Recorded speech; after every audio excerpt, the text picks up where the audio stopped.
Have you ever seen a man so rich that he thought respect could be bought?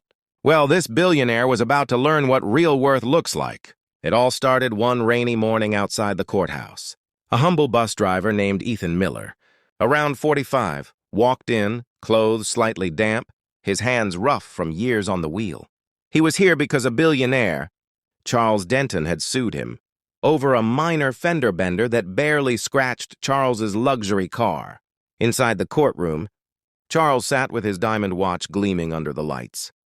He smirked and whispered to his lawyer loud enough for everyone to hear. "Look at him.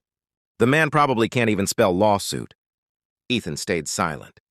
His wife had told him, "Don't let pride ruin you. Ethan, just tell the truth." But Charles wasn't done mocking.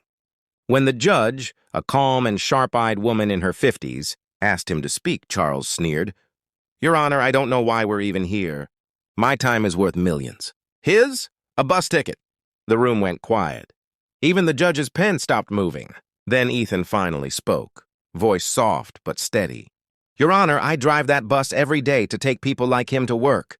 I've driven nurses, janitors, soldiers, even kids who said they'd grow up to make a difference. I may not be rich, but I've carried lives, not just metal." You could hear a pin drop. The judge leaned forward, eyes narrowing at Charles. "Mr. Denton, is it true your children attend Lincoln Elementary?" Charles nodded, confused. The judge smiled slightly. "Because Mr. Miller here has been their bus driver for the last 3 years, ensuring they reach school safely every single morning." Charles's jaw tightened. The smirk vanished. The judge stood up slowly, removing her glasses. "In this court," she said, voice firm, "we measure a man not by his wealth, but by his worth." Then, to everyone's surprise, she stood and clapped. The courtroom followed. Even the clerk wiped a tear. Charles lowered his head in shame. Ethan didn't gloat. He just smiled faintly, nodded, and walked out, humble as he came. That day, the billionaire learned something no money could buy. Respect is earned, not inherited. So, the next time you see someone doing a humble job, remember, they might just be carrying your future safely every day.